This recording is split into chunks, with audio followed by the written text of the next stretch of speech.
Hi, everyone. Thank you so much for tuning in today. I am interviewing Dr. Barry Singer. This is his second time on our podcast, and I'm so excited to have him share his expertise with us.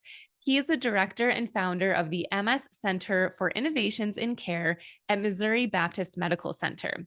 He has been an investigator in greater than 35 multiple sclerosis trials and serves on the board of directors of the Multiple Sclerosis Association of America. His award winning MS patient education website, mslivingwell.org, started in 2007 and has been a valuable resource in over 200 countries. He also shares his expertise on his podcast, MS Living Well, and on social media. On today's episode, we talk about early symptoms of multiple sclerosis, the kind of early that happens before you're even diagnosed. And we also talk about MS diagnosis and care. So make sure you have a pen and paper.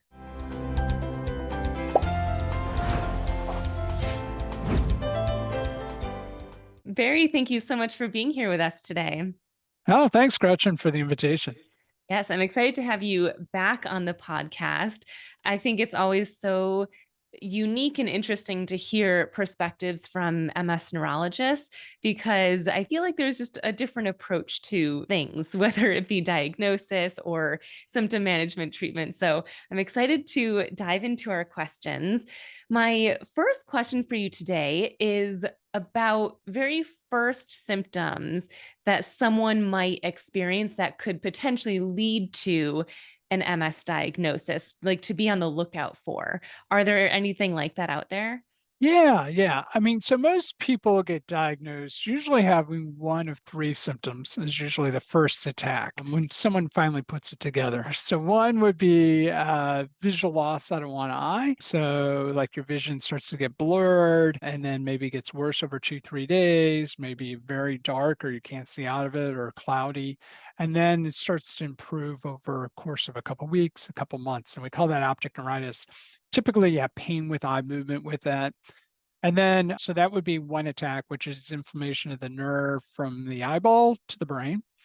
Another attack would be myelitis or transverse myelitis, which is like numbness in your feet, kind of sends up your torso, maybe comes up to, your chest up here, and then maybe in your hands. And you might get balance problems, weakness in your legs. So that is what we call transverse myelitis, which is inflammation in the spinal cord, usually the cervical spinal cord, but it could be the thoracic. So a lot of people figure out this could be MS with an attack there. And then the third area is the brainstem. So if you get an attack in the brainstem, people can have vertigo, double vision, one side of their face goes numb. So frequently people figure out, hey, this is not right, and off to the neurologist and the scan gets done. So most people kind of present with their first attack. We call this clinically isolated syndrome with that attack. So many patients that I work with will state that their first symptom was in year X, but they were diagnosed in year Y. And it's get that gap is narrowing more recently. But when I first was an MS specialist about 9 or so years ago, almost every person said that their first symptom was at least 10 years prior, if not 20 or 30 years prior to when they were actually diagnosed. Now I'd say what I'm at least seeing is more so of a few years. Do you see Yeah. that as well? No, I see a lot of people who was missed for a long time. Actually, some people that it was actually as a teenager they had their first attack. It was kind of written off and no MRI was performed. So I do see it missed a lot. Some of the first symptoms, one would be before the first neurologic attack, frankly, people have symptoms before that, and we call it the MS prodrome.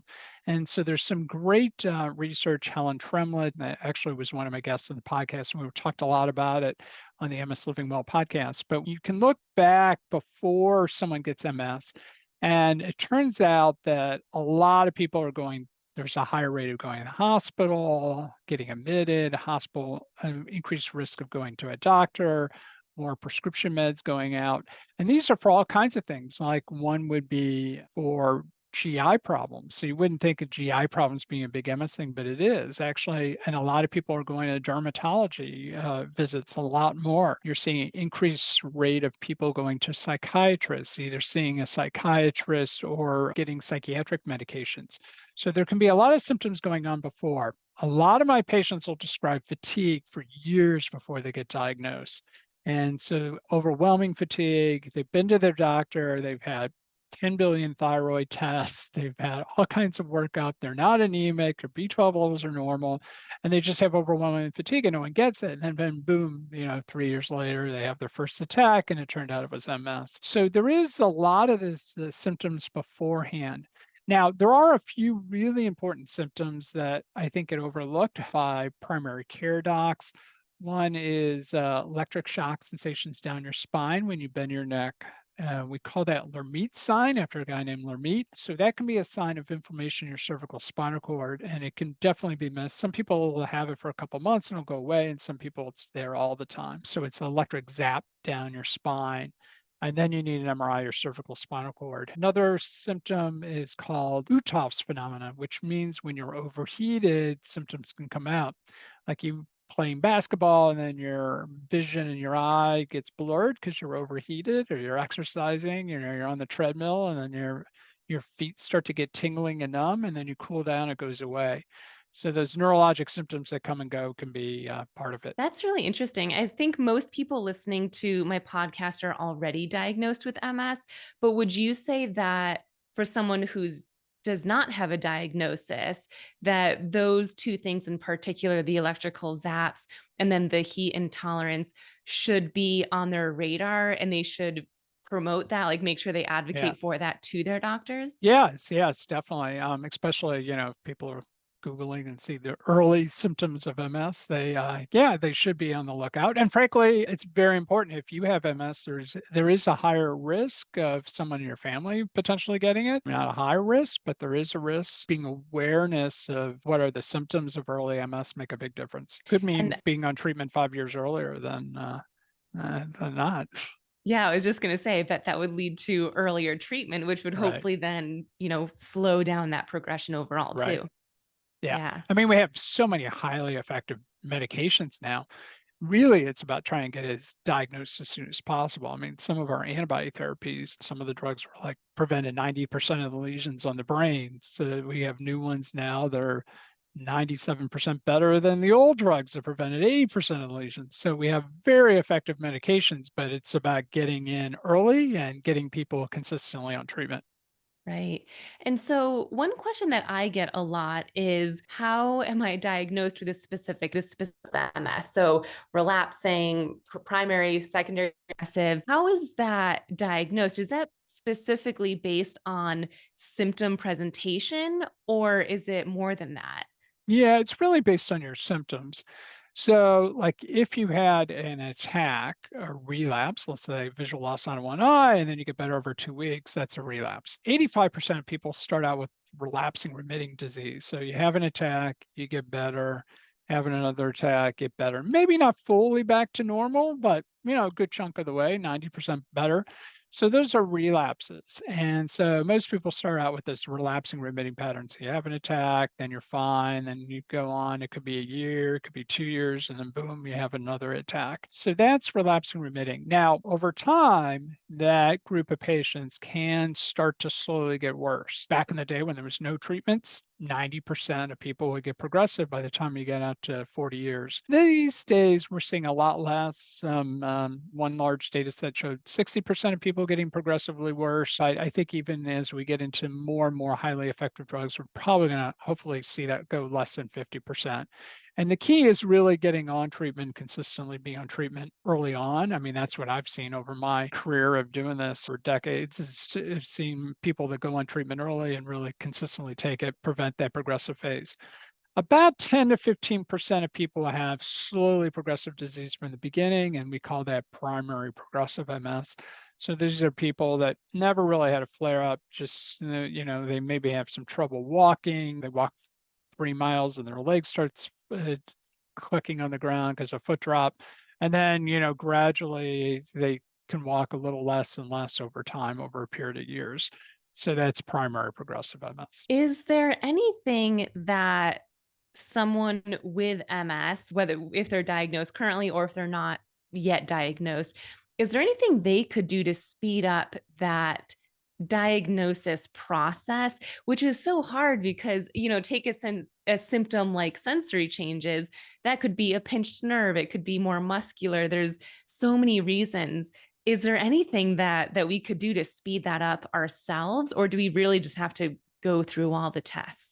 Well, you definitely have to, we usually diagnose MS with the MRI. If there is concern about MS, MS affects the brain, the spinal cord, which is the cervical and thoracic spinal cord, not the low back, which is the lumbar spine. So the spinal cord actually ends in the midsection, which is the thoracic spine. So there's nothing down the lumbar area. That's why you can do a spinal tap and stick a needle in there. You're not going to hit the spinal cord. And then also the nerves to the eye. So we frequently do MRIs to kind of find it. Now, a neurologist, if you're sitting down with a neurologist, they're going to be able to start to figure out, is this numbness more like a pinched nerve, which tends to be like a band of numbness that goes down your leg, maybe down the side of your leg or the back of the leg, all the way stripped down.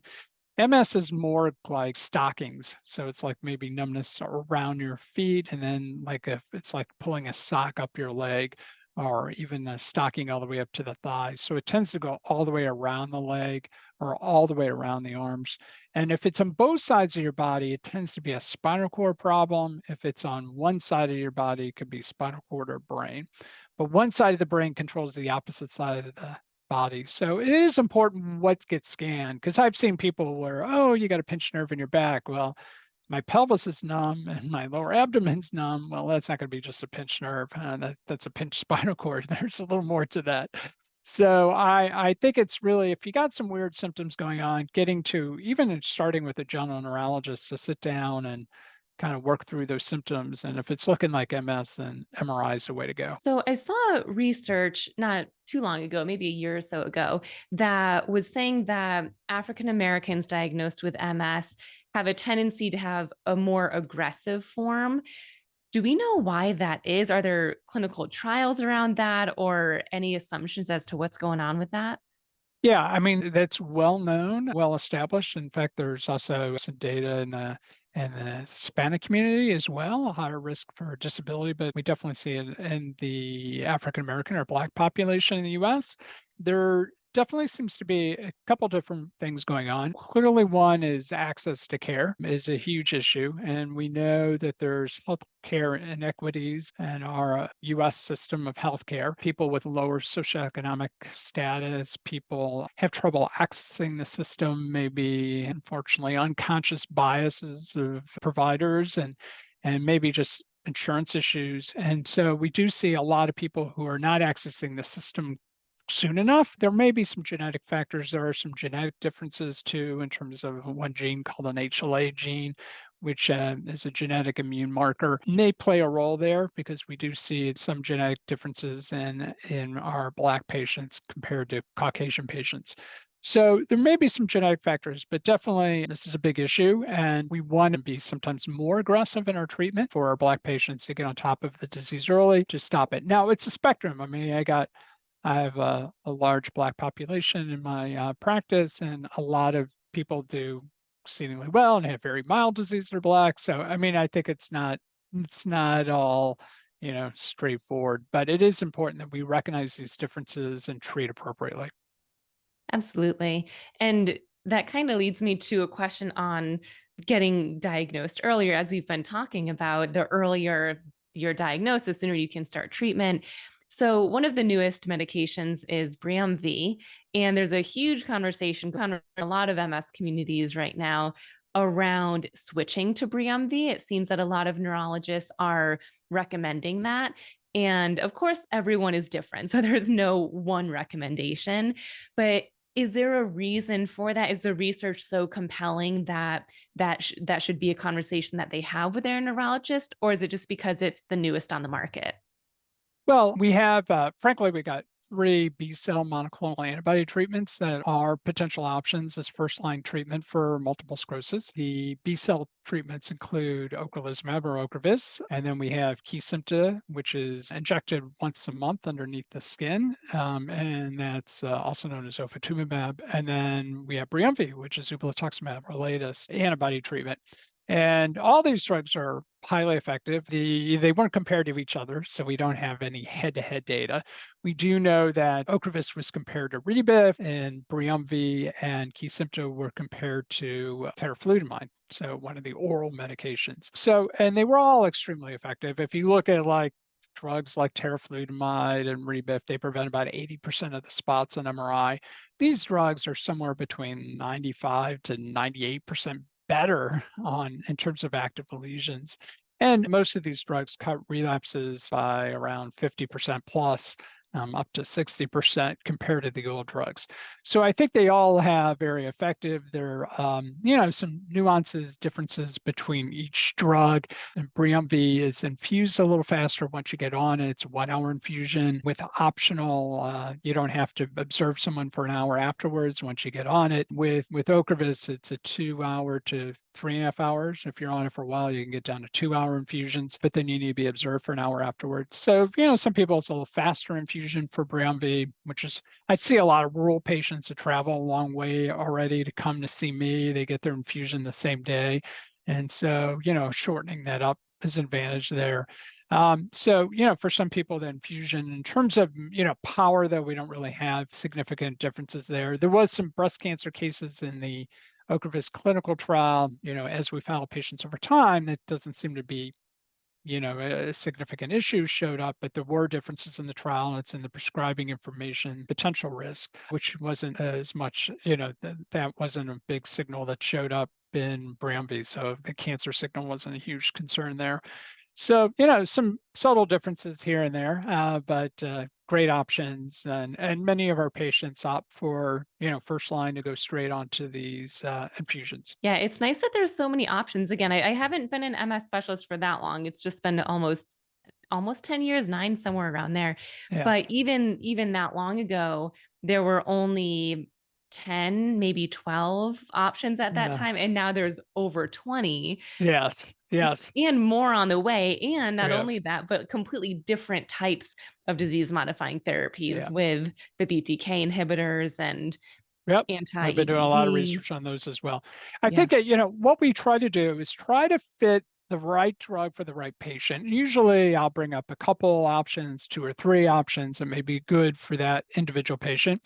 Some people have pretty mild disease. I look at their MRI. I mean, I saw someone this week, they had optic neuritis, about 3 lesions on the brain. They didn't have very much disease. So, an oral medication may be great. And we got a variety of these. We got a few that are in the S1P class, which are oral medications. There's 4 of them. Then we have fumarates and a couple options there. One called Vumerity, twice a day. Tecfidera is now generic. So, and Bifiritan in the same category. Then we have Mavenclad, which is a series of pills, just 5 days of pills. And a month later, you take 5 days of pills. You're done with for the first year. And the second year, you do the same thing. And years 3 and 4, no treatment. And then Aubagio is now generic teriflunomide. And so we can get that inexpensively for people that don't have great coverage. So, a lot of options, but each one of these has some risks. Some cause increase in blood pressure, some cause swelling in the back of the eye if you're a diabetic. So we look at medical problems. Do you have another autoimmune disease? Do you have a history of cancer? How much do we want to suppress your immune system to control the disease? Are you someone with 10 lesions in your spinal cord or 1 in your spinal cord? Or, you got 15 lesions in your brain, 30 lesions in your brain, or you have 2 in your brain. How old you are, as you age, you don't want to suppress your immune system quite as much if you're in your 60s or 70s compared if you're 25. So, it's there's a lot to it to try to get people to the best option for them. Yeah. Is there ever someone, if they meet all the criteria, where you wouldn't recommend a disease modifying therapy for? Or do you feel like regardless of how they're answering those questions, everyone should be on at least some form? Yeah, I mean, everyone should probably be on treatment. Now, if you, at some age, you may get away without being on treatment, but it's hard to know. I mean, I've seen as late as age 80, someone have an active lesion in the brain, end up in the hospital. So it's always hard to know when the disease is done with someone.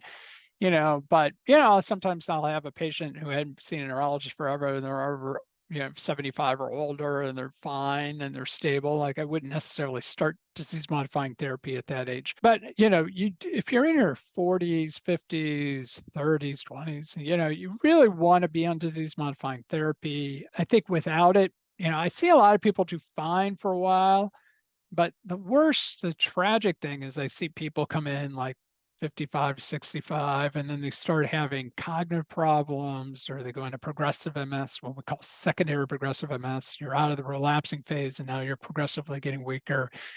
And it's terrible because if you lose your memory and your word finding abilities and you can't hold your job and or you can't keep up physically, then it affects your quality of life. So I see a lot of people get away with it for a while and then it starts to catch up. One of the things we know MS does is it can cause some shrinkage to the brain. I mean, all our brains are shrinking as we age, but it can happen at a little faster rate with MS. And so some of these medications can help prevent that from happening, which is important for your cognition. So you have great brain health as you age. I mean, that's the whole game. It's about trying to age well. It's not just about, how to get through the next year. It's really, I'm always thinking about long term with my patients. Is there a way to tell which lesions are causing which symptoms? And therefore, if those lesions get smaller or are more inactive, it would make sense that that specific symptom goes away? Or is Yeah. it more generalized than that? Well, it depends where the lesions are. It's a lot like real estate, location, location, location. So, like the first three attacks I mentioned before, if it's in the optic nerve, boom, you're going to have visual impairment. If it's in the brainstem, double vision, vertigo, facial numbness. If it's in your spinal cord, you could get numbness in both legs, bowel, bladder, sexual dysfunction. So, it's really about where it hits. Now, a lot of lesions happen without any symptoms. So many lesions deep in the brain are probably not going to cause any direct symptoms until you accumulate a bunch of them. And then it's going to start causing some memory problems. You can't process information quite as well. You have trouble finding words. And so your brain has to kind of reroute around these obstacles that are set up by these lesions or spots in the brain. And so it makes your brain an overdrive trying to reroute it. We can actually see this on a type of MRI called functional MRI. So it depends on where the lesions hit. Some will cause direct symptoms and we treat it with steroids and they get better if you have an acute relapse, but others can accumulate underneath the radar. Unless you do an MRI, you may not know about it. That's so interesting. I feel like that would help me. I'm such a visual person, so I'd like to know where it's coming from. So that would be interesting information to Yeah. know. I think it helps too, because I think a lot of people, when you're young, like if you have a relapse and you feel, you get your steroids and you're better or healed on its own and you're doing great, it's like, out of sight, out of mind. But when you look at the scan and you see the actual lesions in your spinal cord and your brain, then I think makes it very real. So I always go over my scans with my patients. And I think it's very important because if you got to take a medication regularly or you have to accept risk, it's kind of good to know what you're doing this for and why you're trying to preserve your brain and your spinal cord for the decades to come. And so I think seeing it definitely helps. I'm a visual person as well. Yeah, absolutely. So let's say you're working with someone who was having some of those prodrome symptoms and now they are newly diagnosed with MS. Is there any like key takeaways that you would want that person to know? Like these are the top three things you should do as someone who's early diagnosed with MS. Well, yeah, I think it's a combination of things. Well, once you're diagnosed, I think one clear important part is figuring out what you're going to do to prevent new lesions. And so the way to prevent new relapses, disability, and lesions is to go on treatment. So we have to kind of figure out the treatment piece. A lot of people, because they just got diagnosed, are having a relapse. And so they may need a course of steroids. Hopefully, we can just do this outpatient, usually IV, but sometimes oral. get them on treatment. And so that's the most important thing, is kind of treat that relapse, get them on treatment. Now, some people have been dealing with this for a long time and have a lot of different problems going on. It was kind of missed or underdiagnosed. And so they may have balance issues that need a physical therapist to help them out, or they may have nerve pain or fatigue issues. And we may work on strategies, many times without medications, to address these. But sometimes, if symptoms bad enough, then we'll prescribe a medication to kind of control the major symptoms that are really impairing their quality of life. And then we talk about, exercise and, what's going to be your exercise plan. Everyone with MS can exercise, almost everybody. I mean, I guess if you're quadriplegic, that would be hard, but almost everybody can do something. So we work on an exercise plan. If you have no disability, you can get out there and run. I got people that were walking. I'm like, well, there's no reason why you can't run or swim or take a class, a Zumba class. You got to find out what works really well for you. And then we talk about diet. There's no proven diet like this is it for MS. There's definitely some data on the Mediterranean diet. And Lana Katz-Sands up at Mount Sinai has done some great work showing it's associated with less disability, Mediterranean diet, and particularly olive oil. There's some data on autoimmune diseases with intermittent fasting and the modified paleo diet. Terry Wells has been doing some research on that and talking about that for a long time. So hard to really prove it in clinical trials because people know what they're putting in their mouth. It's hard to blind that unless you're going to stick everything in a blender and mix it with some kind of juice. It's hard to blind it to prove it, but I think it's really important. And if you're doing well, we want to get your weight in a healthy range. Another huge component is smoking. So if you're smoking cigarettes, you really want to work on getting rid of that. There's been study after study that shows smokers end up with much more physical disability and cognitive problems, memory problems. So we really, if you're a smoker, that's got to be high priority and trying to stop getting the cigarettes in you. Those are some really great takeaways that I feel like even if you're not early diagnosed, if you were diagnosed 30 years ago, those are still things that you should come back to and make sure you're on target with each of those. Yeah, it's not all about the drugs. It's about, Right. just healthy living is really important. Thank you so much for sharing all this information with us. Again, it's so helpful to get insights from an MS neurologist. So I appreciate your time and your expertise. All right. Thanks, Gretchen, for having me back on the show. And it's amazing what you're doing here and all the people that you're helping out around the world. Yes, thank you.